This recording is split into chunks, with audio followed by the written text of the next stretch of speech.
You are watching Fair Notebook channel, opening pages of knowledge. नमस्कार, fair notebook channel की ओर से स्वागत है आपका।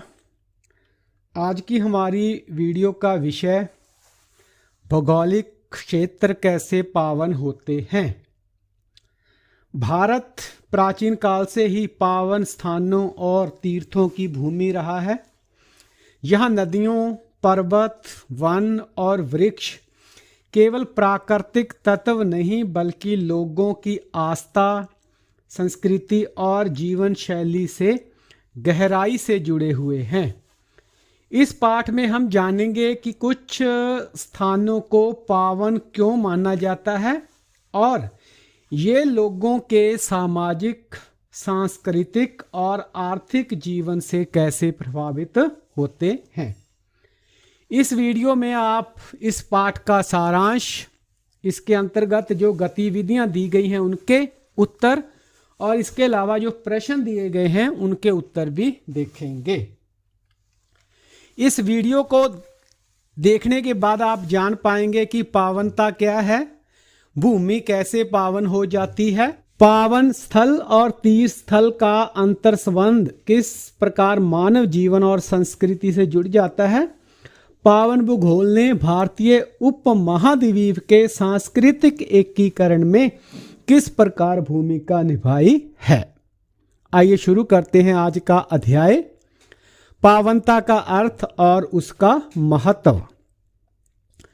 पावनता का अर्थ केवल किसी स्थान का धार्मिक होना नहीं है बल्कि उस स्थान से जुड़ी श्रद्धा, आस्था, स्मृति और गहरे भावनात्मक संबंध भी पावनता को जन्म देते हैं। भारत में पावनता का संबंध धर्म, अध्यात्म, प्रकृति और संस्कृति से बहुत गहराई से जुड़ा हुआ है। किसी स्थान को पावन इसलिए माना जाता है क्योंकि वहाँ किसी महान व्यक्ति की स्मृति जुड़ी होती है, कोई दिव्य घटना घटी होती है या फिर वह स्थान प्रकृति के किसी विशेष रूप जैसे नदी, पर्वत, वन या वृक्ष से संबंधित होता है। पावन स्थान लोगों को आदर, संयम और सद्भाव का भाव सिखाते हैं। ऐसे स्थान मानव जीवन को नैतिक दिशा देते हैं, समाज में एकता की भावना को मजबूत करते हैं। भारत जैसे विशाल देश में पावनता की अवधारणा ने लोगों को आपस में जोड़े रखा है और पीढ़ियों से सांस्कृतिक निरंतरता बनाए रखी है। तीर्थ यात्रा और पावन स्थलों की परंपरा। भारत में तीर्थ यात्रा की परंपरा हजारों वर्षों से चली आ रही है। तीर्थ यात्रा केवल यात्रा नहीं होती बल्कि यह एक आध्यात्मिक साधना मानी जाती है। लोग कठिन रास्तों, पहाड़ों, जंगलों और नदियों को पार करके पावन स्थलों तक पहुंचते हैं। इस यात्रा के दौरान व्यक्ति अपने दैनिक जीवन से ऊपर उठकर आत्मिक शुद्धि की ओर बढ़ता है। बौद्ध धर्म में बोध गया और सांची, सिख धर्म में अकाल तख्त साहिब, इस्लाम में अजमेर शरीफ और ईसाई धर्म में वेलांकनी जैसे स्थल अत्यंत पावन माने जाते हैं। इन यात्राओं ने पूरे भारतीय उपमहाद्वीप को एक पवित्र भूभाग के रूप में स्थापित किया है। तीर्थ यात्राओं के कारण उत्तर से दक्षिण और पूर्व से पश्चिम तक लोगों का आपसी संपर्क बढ़ा, जिससे सांस्कृतिक एकता को मजबूती मिली। प्रकृति, नदियां और पावन पारिस्थितिकी। भारत में प्रकृति को पावन मानने की परंपरा बहुत प्राचीन है। नदियां, पर्वत, वृक्ष, वन, यहाँ तक कि पत्थर भी पावन माने गए हैं। गंगा, यमुना, नर्मदा, गोदावरी और कावेरी जैसी नदियां जीवनदायिनी मानी जाती हैं और देवी के रूप में पूजी जाती हैं। नदियों के संगम स्थल जैसे कि प्रयागराज विशेष रूप से पावन माने जाते हैं। इसी परंपरा से कुंभ मेले जैसे विशाल आयोजन जुड़े हैं जिनमें करोड़ों लोग भाग लेते हैं। यह पावन पारिस्थितिकी लोगों को प्रकृति की रक्षा करना सिखाती है, क्योंकि जब प्रकृति को पवित्र माना जाता है तो उसका संरक्षण भी किया जाता है। इस प्रकार पावनता पर्यावरण संरक्षण का भी एक महत्वपूर्ण आधार बनती है। वन, वृक्ष और पावन निकुंज। भारत में अनेक भागों में वन और वृक्ष पावन माने जाते हैं। पीपल, बरगद और नीम जैसे वृक्षों को धार्मिक और औषधीय दोनों दृष्टि से महत्वपूर्ण माना गया है। बौद्ध गया का बोधि वृक्ष बौद्ध धर्म में अत्यंत पवित्र है। कई जनजातियां समुदाय पावन निकुंजों की रक्षा करते हैं और उन्हें देवताओं का निवास स्थान मानते हैं। इन पावन वनों के कारण जैव विविधता सुरक्षित रहती है और जल संरक्षण में भी सहायता मिलती है। हालांकि आधुनिक समय में इन पावन स्थलों पर संकट बढ़ रहा है, फिर भी कई स्थानों पर लोग इन्हें बचाने का प्रयास कर रहे हैं। यह परंपरा हमें सिखाती है कि प्रकृति और मानव का संबंध सम्मान और संतुलन पर आधारित होना चाहिए। भारत से बाहर के पावन भूभाग। भारत के अलावा दुनिया के कई देशों में भी ऐसे भूभाग हैं, क्षेत्र हैं जिन्हें लोग पावन मानते हैं। प्राचीन ग्रीस में पर्वत और पावन निकुंज देवताओं से जुड़े माने जाते थे। अमेरिका के मूल निवासी प्रकृति और नदियों, वनों और पर्वतों को पवित्र मानते हैं और उनके साथ सम्मान व्यवहार करते हैं। न्यूजीलैंड के मायोरी समुदाय के लिए तारानकी पर्वत पावन है और उसे पूर्वज के समान माना जाता है। इसी प्रकार जापान में फूजी पर्वत और तिब्बत क्षेत्र में कैलाश पर्वत श्रद्धा के केंद्र हैं। इन सभी स्थानों पर पावनता का आधार प्रकृति, परंपरा और आध्यात्मिक विश्वास है। ये पावन भूभाग लोगों को प्रकृति की रक्षा और संतुलित जीवन का संदेश देते हैं। तो इस पाठ से हमने सीखा कि भारत के सभी धर्मों के अपने अपने पावन स्थल हैं, जिन्हें बिंदुओं के द्वारा स्थलाकृति पर प्रदर्शित किया गया है। बौद्ध, जैन, सिख धर्म में ऐसे पावन स्थल सामान्य रूप से किसी महान व्यक्ति से संबंधित हैं। हिंदू धर्म में तीर्थ स्थलों का बृहत जाल है जो संपूर्ण भारत को आपस में जोड़ता है। तीर्थ यात्रा की परंपरा लोगों के जीवन में गहराई से जुड़ी हुई है। यह न केवल व्यक्तिगत और आध्यात्मिक विकास को पोषित करती है, अपितु व्यापार और अखिल भारतीय सांस्कृतिक एकीकरण में सामाजिक आर्थिक उद्देश्य को भी समर्थन देती है। हिंदुओं, जनजातियों और लोक परंपराओं में भूमि को पावन माना जाता है। उपेक्षा और देखभाल की कमी के कारण हमारे पावन स्थल प्रदूषित हो रहे हैं। हमारी राष्ट्रीय धरोहर की रक्षा करना हमारा कर्तव्य है। हमारा संविधान भी हमें इसकी याद दिलाता है। इस पाठ के प्रारंभ में जो प्रश्न पूछे गए थे उनके उत्तर इस प्रकार से हैं। जैसे कि पूछा गया था पावनता क्या है, इसका उत्तर है पावनता धार्मिक और आध्यात्मिक भावों से जुड़ी है जो दिव्य, श्रद्धेय और आदर योग्य होते हैं। यह किसी विशेष स्थान, यात्रा या परंपरा से जुड़ी होती है जो उच्च विचार और संवेदनाएं जगाती है। प्रश्न, भूमि कैसे पावन हो जाती है? इसका उत्तर है भूमि जब दिव्य स्मृति, आध्यात्मिक व्यक्ति या घटना से जुड़ती है तो वह पावन बनती है। प्रकृति के तत्व जैसे पर्वत, नदी, वन, वृक्ष और पशु भी दैवीय माने जाते हैं, जिससे पूरी पृथ्वी भूदेवी बन जाती है। प्रश्न, पावन स्थल और तीर्थ स्थल का अंतर संबंध किस प्रकार मानव जीवन और संस्कृति से जुड़ जाता है? इसका उत्तर है पावन स्थल और तीर्थ यात्रा का आध्यात्मिक विकास, प्रकृति संरक्षण और सांस्कृतिक एकीकरण में मदद करते हैं। लोग यात्रा से भाषा, रीति रिवाज, वस्त्र और भोजन की विविधता व समानता का अनुभव करते हैं और मानव जीवन को समृद्ध करते हैं। प्रश्न है, पावन भूगोल ने भारतीय उपमहाद्वीप के सांस्कृतिक एकीकरण में किस प्रकार भूमिका निभाई है? तो इसका उत्तर है तीर्थ यात्राओं से लोग उत्तर से दक्षिण और पूर्व से पश्चिम पूरे उपमहाद्वीप की यात्रा करते हैं। इससे विचारों का आदान प्रदान होता है, व्यापार और सांस्कृतिक समानता बढ़ती है, जिससे कि भारतीय संस्कृति एकजुट होती है। पाठ के बीच में जो गतिविधियां, क्रियाकलाप दिए गए हैं, उनके उत्तर इस प्रकार से हैं। जैसे कि ये चित्र दिए गए हैं, इन चित्रों को ध्यान से देखें, इन पर ही आधारित है हमारी गतिविधि।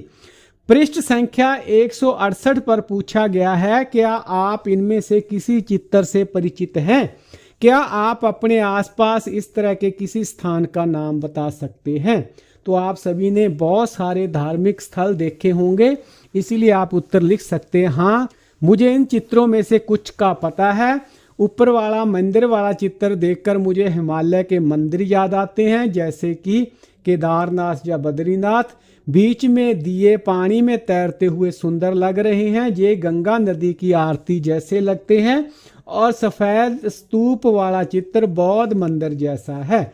इस प्रकार हम अपने आसपास का उदाहरण भी दे सकते हैं, जैसे लिख सकते हैं कि मेरे आसपास हिसार में अग्रोहा धाम है, वो बहुत पावन जगह है। वहाँ माँ महालक्ष्मी और माँ सरस्वती का मंदिर है, हम त्योहारों पर वहाँ जाते हैं। वहाँ बड़ा तालाब भी है और बहुत सारे लोग पूजा करने आते हैं, मुझे वहाँ बहुत अच्छा लगता है। तो इस प्रकार से आप इस गतिविधि को लिख सकते हैं। जहाँ पर एक इतिहासकार और विचारक धर्मपाल का लेख से कुछ उद्धरण हैं, जैसे मैं ग्वालियर से दिल्ली की यात्रा कर रहा था। जब मैं लोगों के समूह से मिला, वे लगभग 12 व्यक्ति थे, जिनमें 3 या 4 महिलाएं और 7-8 पुरुष थे। उन्होंने बताया कि वे लगभग 3 महीने से अन्य स्थलों के साथ साथ रामेश्वरम तक की यात्रा पर हैं। वे लखनऊ के उत्तर में स्थित 2 गांव से आए हैं। उनके पास मिट्टी के पात्रों के अतिरिक्त अनेक प्रकार की गठरियाँ थी। उनके पास भोजन की सभी आवश्यक वस्तुएं जैसे आटा, घी, चीनी आदि भी थी। मैंने उनसे पूछा, क्या आप सभी इस समय दिल्ली जा रहे हैं? हाँ, उन्होंने उत्तर दिया। क्या आप दिल्ली में रुकेंगे? नहीं, हम केवल वहां से ट्रेन बदलेंगे। हम हरिद्वार जा रहे हैं, हमारे पास समय नहीं है, हमें हरिद्वार पहुंचना है, उसके बाद हमें घर लौटना है। तो ये एक उदाहरण है धर्मपाल के लेख से। इसी पर आधारित एक गतिविधि पृष्ठ संख्या 171 पर आइए पता लगाएं के अंतर्गत पूछा गया, इस उदाहरण को पढ़िए। इस विषय में आपका क्या अभिमत है? उस मार्ग को दर्शाइए जिससे होकर उन यात्रियों ने रामेश्वरम से हरिद्वार की यात्रा की होगी। आपके अनुसार इन यात्रियों ने दिल्ली रुकने के स्थान पर सीधे हरिद्वार की यात्रा क्यों की? तो इन प्रश्नों के उत्तर इस प्रकार से लिख सकते हैं, जैसे कि यह उदाहरण हमें बताता है कि पहले के लोग बहुत कठिन परिस्थितियों में भी आस्था और विश्वास के कारण लंबी तीर्थ यात्राएं करते थे।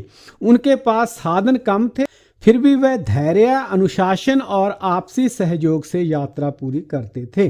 तो रामेश्वर से हरिद्वार का उन्होंने कौन सा मार्ग लिया होगा? संभावित मार्ग जो हो सकता है वह तमिलनाडु रामेश्वर से होते हुए मदुरै, कांचीपुरम, आंध्र प्रदेश, महाराष्ट्र, मध्य प्रदेश, उत्तर प्रदेश से गुजरकर वो हरिद्वार पहुंचे होंगे।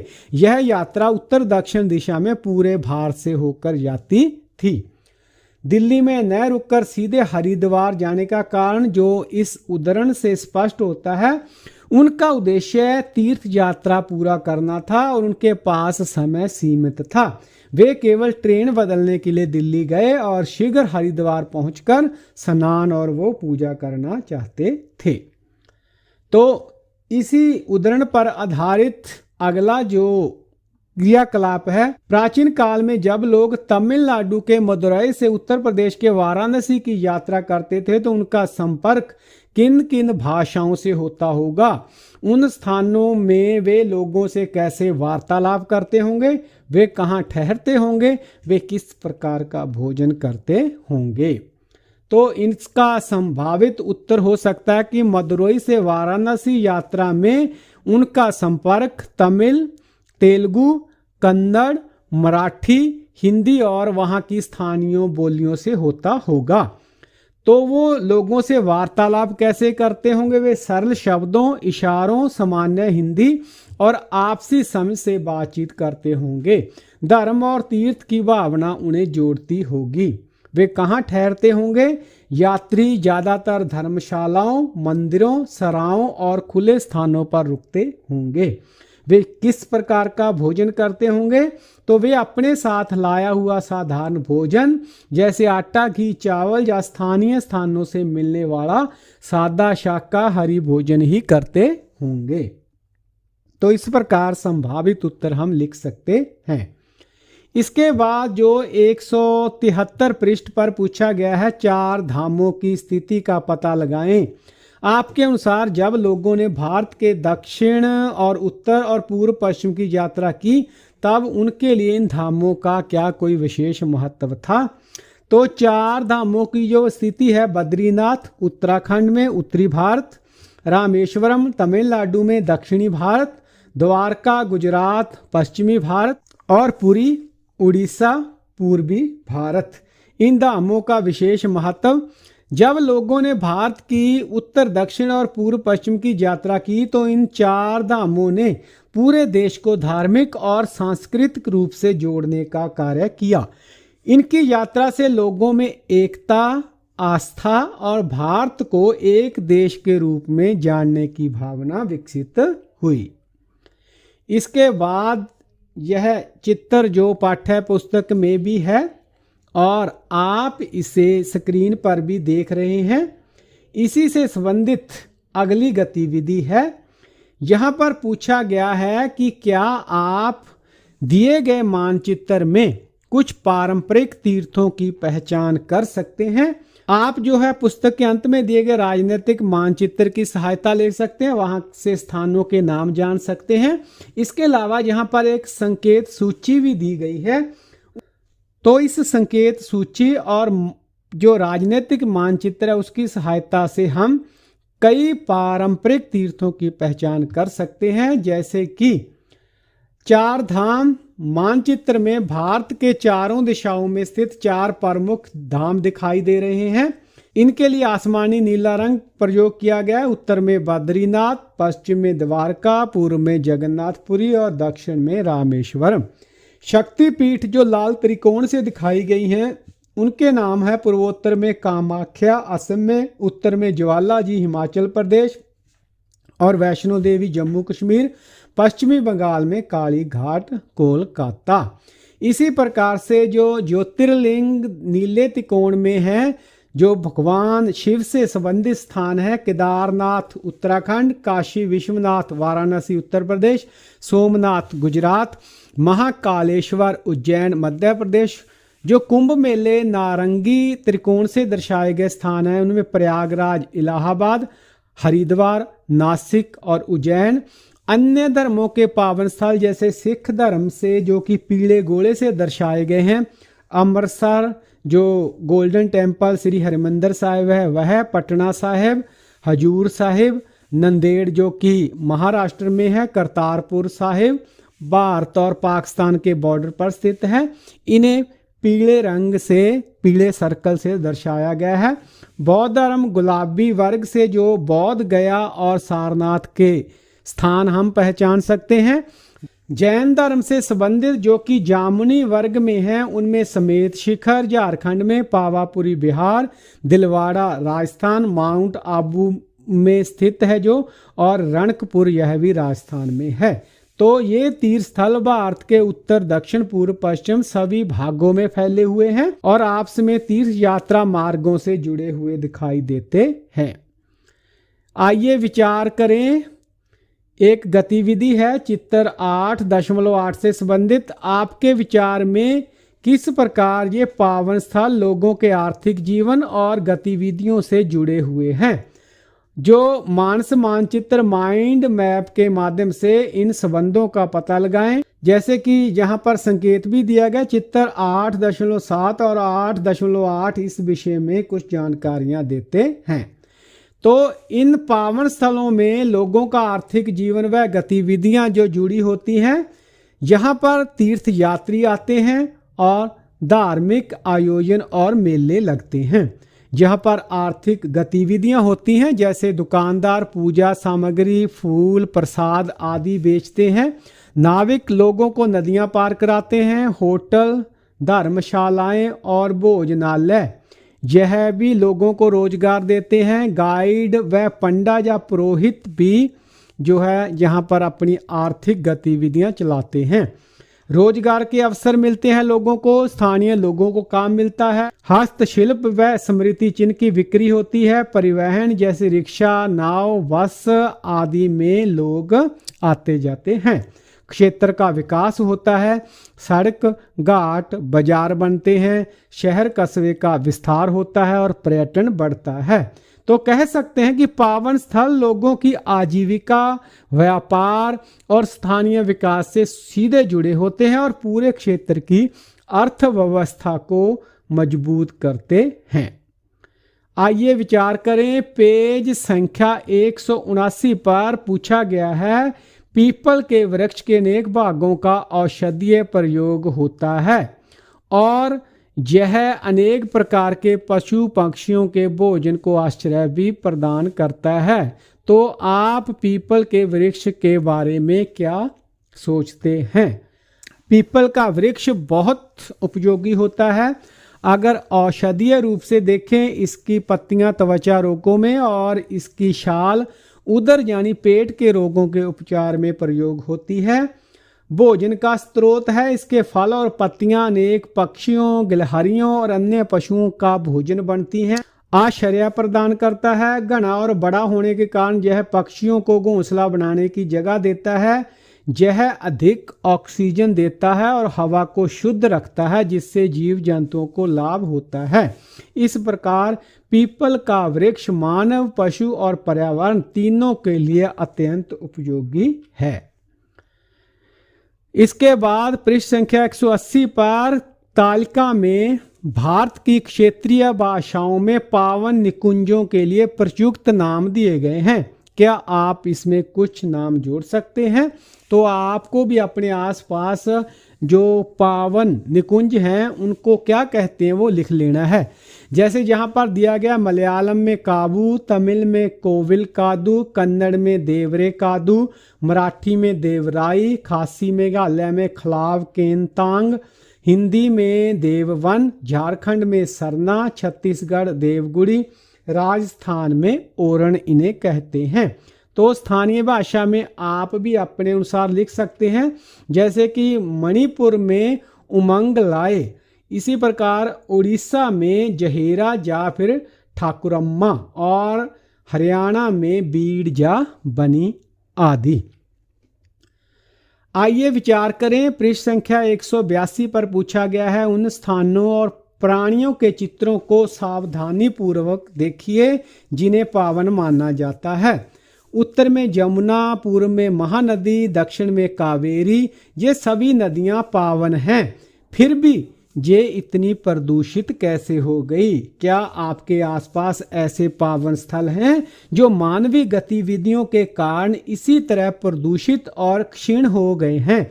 हमारे पावन स्थलों की पावनता को बनाए रखना किसका दायित्व है? कक्षा में इस विषय पर विचार करें। तो इसका संभावित उत्तर हम लिख सकते हैं। ये जो चित्र दिए गए हैं, जैसे कि चित्र पाठ्य पुस्तक का 8.18 हमारे पर्यावरण की वर्तमान स्थिति पर एक गंभीर और विचारों उत्तेजक प्रश्न खड़ा करता है। इसमें उन स्थानों और प्राणियों को दिखाया गया है जिन्हें भारतीय संस्कृति में पावन या पवित्र माना जाता है, जैसे कि नदियां और गायें, लेकिन ये प्रदूषण की चपेट में हैं। नदियों के प्रदूषण का मुख्य कारण यमुना, महानदी, कावेरी जैसी पवित्र माने जाने वाली नदियां मानवीय गतिविधियों के कारण अत्यधिक प्रदूषित हो गई हैं। शहरों का कचरा, प्लास्टिक की बोतलें, औद्योगिक अपशिष्ट सीधे जल में मिलने से इनकी स्थिति दयनीय है। चित्रों में पशु जैसे कि गाय को कचरे के ढेर में दिखाया गया है, जो उनके स्वास्थ्य के लिए बहुत खतरनाक है। तो हमारी जिम्मेवारी क्या है? इन पावन स्थलों की स्वच्छता बनाए रखना, हम सभी नागरिकों, समाज और सरकार का सामूहिक दायित्व है। हमें प्लास्टिक का उपयोग कम करना चाहिए और कचरे का सही निपटान सुनिश्चित करना चाहिए। भौगोलिक क्षेत्र कैसे पावन होते हैं? इस पाठ के जो अंत में प्रश्न दिए गए हैं उनके उत्तर इस प्रकार से हैं, जैसे कि पहला प्रश्न, प्रसिद्ध पर्यावरणविद डेविड सुजुकी ने लिखा है, हम जिस दृष्टि से विश्व को देखते हैं उसी के अनुसार उसके साथ व्यवहार करते हैं। अगर पर्वत एक देवता है, न कि खनिज का ढेर, अगर नदियां पृथ्वी की शराएं हैं, न केवल सिंचाई का स्रोत, अगर वन पावन निकुंज है, न केवल इमारती लकड़ियों के ढेर, अगर अन्य प्रजातियां हमारे संबंधी हैं, न कि केवल साधन मात्र, या अगर पृथ्वी हमारी माता है, न कि केवल संसाधन, तब हम इन सभी के साथ अत्यंत आदर के साथ व्यवहार करते हैं। अतः यह विश्व को एक अलग परिप्रेक्ष्य में देखने की चुनौती है। तो यहाँ पर प्रश्न पूछा गया है कि उक्त वाक्य से आप क्या समझते हैं? हमारे चारों ओर वायु, जल, वृक्ष और भूमि का हमारे व्यवहार पर क्या प्रभाव पड़ता है? तो इसका उत्तर हम इस प्रकार से लिख सकते हैं कि डेविड सुजुकी के कथन का अर्थ है कि हम प्रकृति को जिस नज़र से देखते हैं वैसा ही उसके साथ व्यवहार करते हैं। यदि हम पर्वत, नदी, वन और पृथ्वी को सिर्फ संसाधन मानेंगे तो उनका अधिक दोहन करेंगे, लेकिन यदि हम उन्हें देवता, माता या संबंधी मानेंगे तो उसका सम्मान करेंगे, संरक्षण करेंगे। हमारे व्यवहार पर क्या प्रभाव पड़ता है? वायु, हम प्रदूषण कम करेंगे, स्वच्छ हवा बनाए रखने का प्रयास करेंगे। जल, नदियों को गंदा नहीं करेंगे, उन्हें जीवनदायिनी मानकर स्वच्छ रखेंगे। भूमि का अंधाधुंध दोहन नहीं करेंगे, इसे उपजाऊ बनाए रखेंगे। वृक्ष, पेड़ों को काटने की बजाय और अधिक लगाएंगे और उनकी रक्षा करेंगे। इसी प्रकार पर्वत, खनन कम करेंगे और पर्वतों को पावन मानकर सुरक्षित रखेंगे।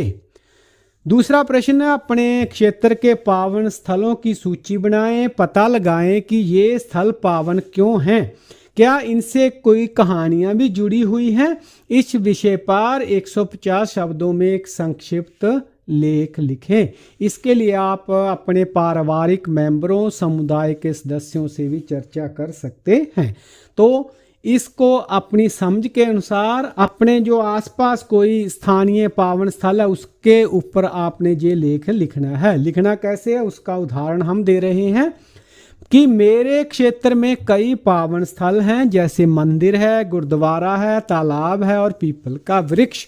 ये स्थल पावन इसलिए माने जाते हैं क्योंकि यहाँ लोग पूजा पाठ करते हैं और शांति का अनुभव करते हैं। हमारे गांव के पुराने मंदिर के बारे में कहा जाता है कि वहां पहले एक संत ने तपस्या की थी, इसीलिए यह स्थान श्रद्धा का केंद्र बन गया। गांव के तालाब से जुड़ी मान्यता है कि उसका पानी कभी सूखता नहीं और रोग भी दूर करता है। पीपल के वृक्ष के बारे में बुजुर्ग बताते हैं कि ये देवताओं का वास स्थान है। इन स्थलों से जुड़ी कहानियां हमें प्रकृति और ईश्वर के प्रति सम्मान करना सिखाती हैं। ये पावन स्थल लोगों को एक दूसरे से जोड़ते हैं और हमारी संस्कृति को जीवित रखते हैं। प्रश्न नंबर 3, आपके विचार में प्राकृतिक तत्व जैसे नदी, पर्वत, वन आदि लोगों के लिए पावन क्यों माने जाते हैं? वे हमारे जीवन में किस प्रकार योगदान देते हैं? तो इसका उत्तर है प्राकृतिक तत्वों की पावनता और योगदान। जैसे कि नदियाँ, पर्वत, वन हमारे लिए जीवन का आधार हैं। इनके बिना मानव अस्तित्व संभव ही नहीं है, इसलिए इन्हें श्रद्धा भाव से देखा जाता है। योगदान, वृक्ष हवा शुद्ध करते हैं, नदियाँ पीने का पानी और सिंचाई के लिए जल प्रदान करती हैं और पर्वत जलवायु को नियंत्रित करते हैं। प्रश्न है, लोग तीर्थ या अन्य पावन स्थलों की यात्रा क्यों करते हैं? तो इसका उत्तर है लोग आध्यात्मिक शांति, आस्था की पूर्ति और पुण्य की प्राप्ति के लिए तीर्थ यात्रा करते हैं। इससे मन को शांति मिलती है और आत्मिक संतोष मिलता है। प्रश्न है, प्राचीन तीर्थ यात्रा मार्गों ने उस समय किस प्रकार व्यापार को प्रोत्साहित किया? आपके अनुसार ये पावन स्थल उन क्षेत्रों के आर्थिक विकास में किस प्रकार सहायक बने? तो जो प्राचीन मार्गों पर तीर्थ यात्रियों की सुविधा के लिए सराय और बाजार बनाए गए, जिससे कि वस्तुओं का आदान प्रदान बढ़ा और इसने जो है व्यापार को प्रोत्साहित किया। इन स्थलों पर पर्यटन से स्थानीय हस्तशिल्प, परिवहन और भोजन व्यवस्था जैसे व्यवसायों को रोजगार मिलता है। इसके बाद पावन स्थल किस प्रकार लोगों की संस्कृति और परंपरा को प्रभावित करते हैं? तो इसका उत्तर है, पावन स्थल स्थानीय त्योहारों, लोक संगीत, नृत्य और पारंपरिक वेशभूषा के केंद्र होते हैं। ये समुदाय के लोगों को एक साझा पहचान और सांस्कृतिक विरासत से जोड़ते हैं। प्रश्न, भारत के विविध प्रकार के पावन स्थलों में से अपनी रुचि के अनुसार किन्हीं दो का चयन करें और उनका महत्व बनाते हुए एक परियोजना बनाएं। तो इस परियोजना के लिए कोई भी आप कॉन्सेप्ट चुन सकते हैं, जैसे कि यमुना नदी, उत्तर भारत की पावन नदी जो धार्मिक और पारिस्थितिक रूप से महत्वपूर्ण है, हालांकि वर्तमान में प्रदूषण जो है यह झेल रही है। इसके अलावा काबू केरल, ये पावन निकुंज हैं जहां दुर्लभ जड़ी बूटियों को संरक्षित किया जाता है। तो इस प्रकार आप अपनी रुचि के अनुसार किसी भी विषय पर परियोजना जो है बना सकते हैं। इसके बाद है, तीर्थ यात्रा किस प्रकार दोहरा महत्व रखती हैं? तो तीर्थ यात्राएं दो प्रकार से महत्वपूर्ण है। एक तो आध्यात्मिक, व्यक्ति की आंतरिक शांति और भक्ति में वृद्धि होती है। दूसरा सामाजिक और सांस्कृतिक एकता, अलग अलग क्षेत्रों के लोग आपस में मिलते हैं जिससे राष्ट्रीय एकता और विचारों का आदान प्रदान होता है। इस पाठ पर आधारित कुछ अन्य अति महत्वपूर्ण प्रश्न और उनके उत्तर इस प्रकार से हैं। ये प्रश्न अक्सर आपसे परीक्षा में पूछे जाएंगे, जैसे कि पावनता क्या है? इसका उत्तर है, पावनता धार्मिक आध्यात्मिक भावों से जुड़ी है जो दिव्य और श्रद्धा के योग्य होते हैं। यह किसी विशेष स्थान, यात्रा और परंपरा से जुड़ी होती है। प्रश्न, भागवत पुराण के अनुसार भौगोलिक क्षेत्र कैसे पावन होते हैं? तो आकाश, वायु, अग्नि, जल, पृथ्वी, ग्रह, जीव जंतु, दिशाएं, वृक्ष, पौधे, नदियां और समुद्र परमेश्वर के शरीर के अंग हैं। इससे पूरा ब्रह्मांड पावन माना जाता है। प्रश्न, तीर्थ का शाब्दिक अर्थ क्या है? इसका उत्तर है, तीर्थ का शाब्दिक अर्थ है वह स्थल जहां नदी और जल के किसी स्रोत को पार किया जाता है। प्रतीकात्मक दृष्टि से तीर्थ स्थान वह स्थान है जहां कोई व्यक्ति अपने सामान्य जीवन से ऊपर उठकर उच्च और आध्यात्मिक जीवन में प्रवेश करता है। इसके बाद प्रश्न, भारत से बाहर उद्भव वाले धर्मों के पावन स्थल कौन से हैं? तो इस्लाम, ईसाई, यहूदी और पारसी के स्थल जैसे कि अजमेर शरीफ और वेलांकनी चर्च, लोग इन पर प्रार्थना और तीर्थ यात्राएं करते हैं।